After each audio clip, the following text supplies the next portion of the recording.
Have you ever heard of Messianic Passover Seders? These gatherings are becoming more common, but what are they really about? At first glance, they might seem like a typical Jewish Seder with all the familiar elements, the matzah, the wine, the traditional songs and prayers, but if you look closer, you'll see that they're far from it. Messianic groups have a different agenda.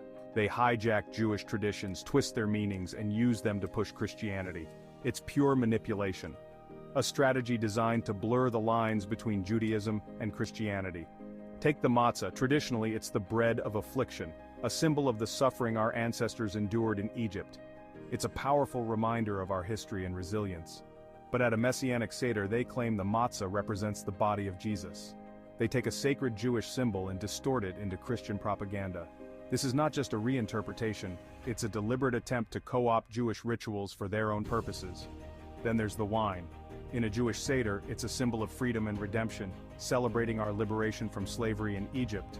But in their version, they claim it represents the blood of Jesus. They hijack our sacred rituals to push their beliefs, turning our symbols of joy and freedom into tools of conversion. What about the afikomen, the hidden matzah? In a traditional Seder, it symbolizes future redemption, a hopeful look towards the coming of the Messiah. But in the Messianic version, they say it represents Jesus being hidden in the tomb and then resurrecting. They rip this tradition from its Jewish context and force it into their own narrative.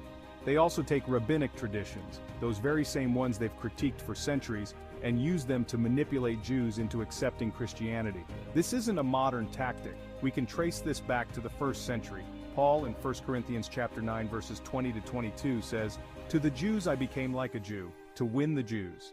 He encouraged Christians to adopt Jewish practices and traditions to convert Jews. This strategy is ancient, and it doesn't stop there.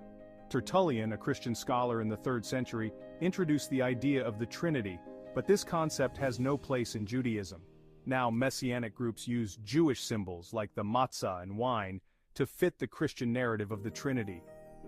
This is exploitation at its finest. They take Jewish traditions, the very things they criticize, and weaponize them to convert Jews. It's fraud, plain and simple.